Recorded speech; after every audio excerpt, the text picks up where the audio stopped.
It's such a disgrace that boxers get paid 4,000 rands per fight. I went to watch a fight last week. It was full, and the boy that was fighting was a world title fight. When I got home, I got a call that he's got an injury in his head. I couldn't sleep. I can assure you that your anger is my anger. I come from a boxing family. I know that the first black man to ever win 100,000 was Peter Matebula in sport. From 100,000, look where we find ourselves today. We will never leave this situation just like that. People are going to be arrested. Monies are going to be recovered. Whether we recover from people's current jobs and their pensions, but we're going after them. Wow, this is wild, guys. So just one day after Minister Mckenzie sensitized all of South Africa about the corruption going on in the sports ministry, especially as regards boxing, it's been reported that he's actually dissolved the board of boxing that has actually been set up recently in South Africa. Let's listen to his reasons for that, especially as he exposes all of the corruption going on around boxing in South Africa. And I'll be back for some really powerful analysis. But I just want to come in here and talk about Boxing SA. What I've done since being appointed, we've had meet and greets with everyone. I think not everyone, but 90% of the industry players and 90% of the people in our portfolio.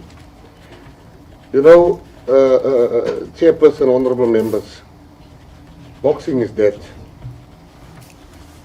I then looked at the vast amount of money that has been used in boxing in South Africa previously. And there was no action taken. I think in my office we then said we need an immediate forensic audit. They then said the Department of Sport, Arts and Culture does not have a panel that's expired. I then immediately told them to advertise a new panel, which they did. And they're busy adjudicating the new panel. And I can assure you, Boxing SA is number one to be forensically audited. You know, it's such a disgrace that boxers get paid 4,000 rands per fight. I went to watch a fight last week.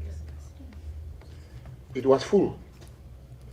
And the boy that was fighting was a world title fight. When I got home, I got a call that he's got an injury in his head. And I couldn't sleep. That this child is still a young man. And the people like him that love the sport are risking their lives for 4,000 rands a fight. I can assure you that your anger is my anger. Hence, I've been asking questions like, how much do you pay boxers? What's happening? I come from a boxing family. I know that the first black man to ever win 100,000 was Peter Matebula in sport. From 100,000, look where we find ourselves today. So I needed to say that, Chairperson, that you must know that we will never leave this situation just like that. Even if it means we are at the offices every day. But people are going to be arrested. Monies are going to be recovered. Whether we recover from people's current jobs and their pensions, but we're going after them totally. So as I said, the first meeting was a meet and greet. We are now going into what's really happening in Boxing SA and what has happened in Boxing SA. That there's no repercussions and there's no consequence management. I just want to first say to the people involved in boxing, what are you selling? What's your product? Your product is boxes. That's your product. Now, you know, you get a lot of mayors, because I'm also an ex-mayor. He tells you I've got a clean audit, but the people don't have clean drinking water. But he brags about the clean audit. The town is dirty, but they brag about a clean audit. Once you don't pay boxers the right amount of money, you failed. You can tell me a million things But boxers can't get 4,000 rand to risk their lives. It's worse than minors that go underneath and get 5,000.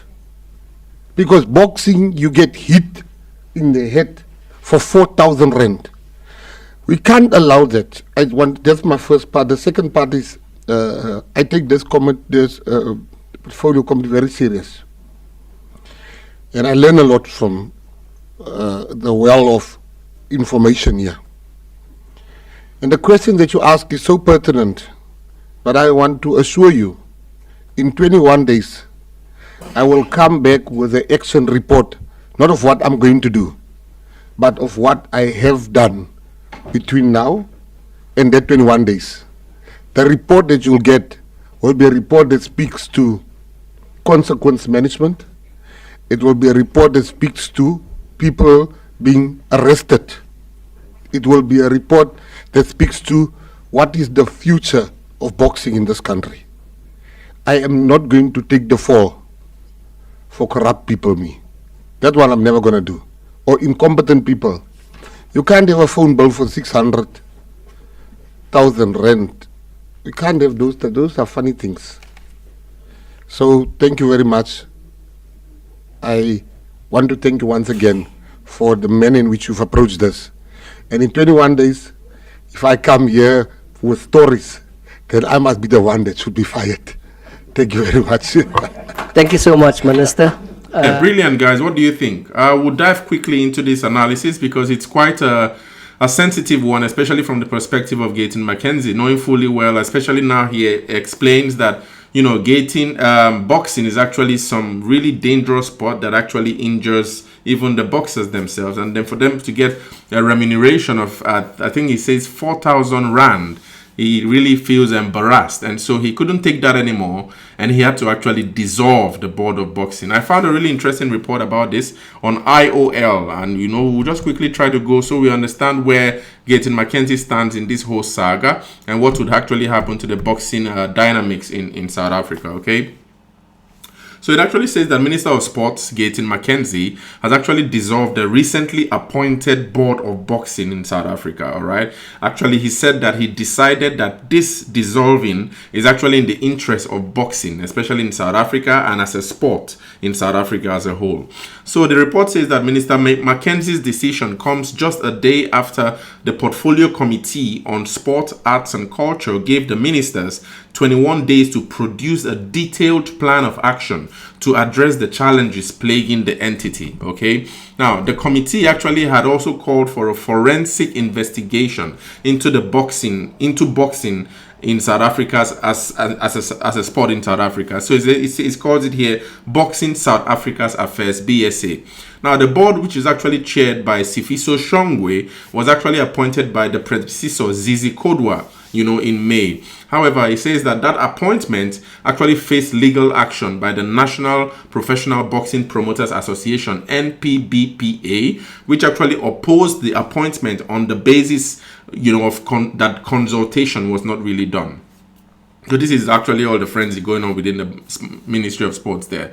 So it actually argues that Mckenzie now, who had actually previously indicated that he would oppose the matter in court, he says that he now backtracked on his decision, stating that spending excessive amounts on litigation was undesirable. And we heard that, something related when he had this question with Robert Manara on my previous video, where Manara asked him about, if there will be a commission of inquiry to really investigate all the corruption that has gone in the sports ministry. And he actually said that would be a waste of money. But, he actually thought that, it would be wiser to do things directly. So it's either they, kind of like arrest those corrupt people in this ministry, expose the lists of corruption that shows where money went and how money was stolen, and instead of wasting all the money on litigation, courts and ministry commissions of inquiry, he just wants to take the bull by the horn against corruption in the Ministry of Sports in South Africa. So that's Gayton Mckenzie's perspective. So anyway, this report goes on to say that the case is actually costing the department of the Ministry of Sport, the department here, excessive amounts of money. And he says that it is undesirable to proceed with spending money on ongoing litigation. All right. Now, the minister then said that he has been clear that the funds allocated to the department must be prudently used for the benefit of athletes and creatives. All right. Now, he says that after consulting with the current board of boxing South Africa, the minister has actually taken a decision not to continue to oppose the application brought by the NPBPA, but actually, consequently, the minister will now dissolve the board of boxing South Africa, and that this decision is taken in the interest of boxing South Africa and the sport as a whole, said the department. Now, boxing South Africa has been plagued by governance issues for several years, especially during the ANC years. During the presentation of its annual report to the committee on Tuesday, BSA, boxing, BSA anyway, revealed that it had to seek money from the Department of Sports, Arts and Culture to pay staff salaries after running out of its allocation budget in December, 3 months before the end of the financial year. So this is lots of corruption going on in South Africa, especially in the sports industry. And only God knows, the other kinds of corruption going on in other departments. But this one here, Boxing South Africa Affairs, okay? So that's BSA. Boxing South Africa's Affairs.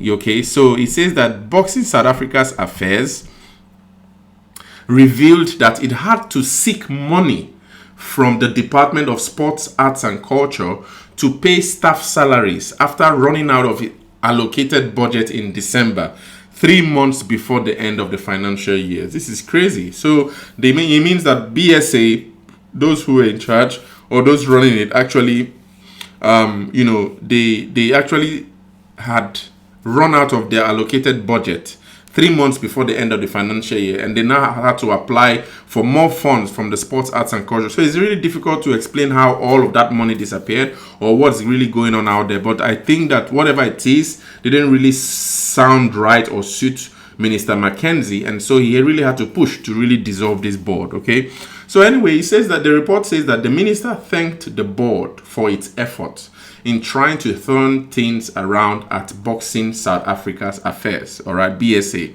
and saying, this is Gayton Mckenzie speaking now, he said, "I would like to express gratitude to the outgoing board for the sterling work that they have done during the few months they were in office. Now, this decision is in no way a reflection on them or their efforts, but restarting the appointment process is now the most responsible thing we can do. I would like to thank them for their understanding of the decision and for putting the sport first," said Gayton Mckenzie. So that's the report on IOL. Really powerful. It really demands a really rugged personality to really take the kind of decisions Gayton Mckenzie is taking now, because any fight against corruption anywhere in Africa, not just even in South Africa, anywhere in Africa, requires a certain level of fearlessness and boldness, and I think that's what I perceive from Gayton Mckenzie's decision, because he's ready to the kinds of decision he takes anyway seems to be the kinds of decision someone who is at war would take. He seems to be ready to step on any toes that need to be stepped on, to be transparent, and to, just do whatever it is anyway to do for his job, not to have a tainted name, or even his name not to be tainted in this job of Ministry of Sports, Arts and Culture. And I think that's something appreciable. I'll be doing a new set of videos also on, Minister Macpherson. I found him, and I've been doing some research on his own. He's actually, I think, the Minister of Construction. He speaks about the construction mafia and all that. And he's really also taking a really very powerful step. He's actually saying that he wouldn't negotiate with the mafia. There's a really powerful mafia in the construction industry in KZN, in all of Africa, all of South Africa anyway. They do this whole extortion for protection fees and all that. I've been doing some research into all of that, and it's really crazy how much extortion is going on in South Africa in the name of protection fees.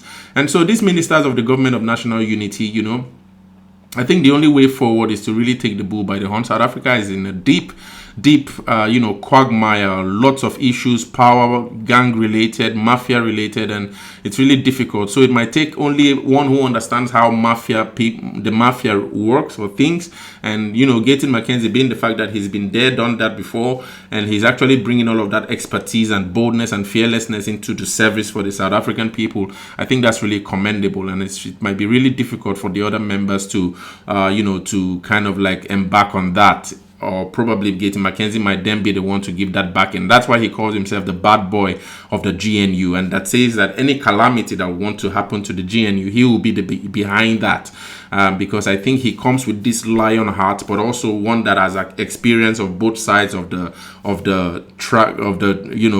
trajectory, both dark and light, and he understands this, and he's really fearless person with a lot of backing, and so I think that's both an asset, that's an asset anyway to the government of national unity, both to the government of national unity and also the people of South Africa. And so we're really hoping, especially the fact that, he actually puts God first in his approach, and hoping that, he can actually lead from there. But we really hope that towards the end of this whole 5 years with GNU we hope that the sports ministry would have a really powerful series of days to look behind to and be proud of.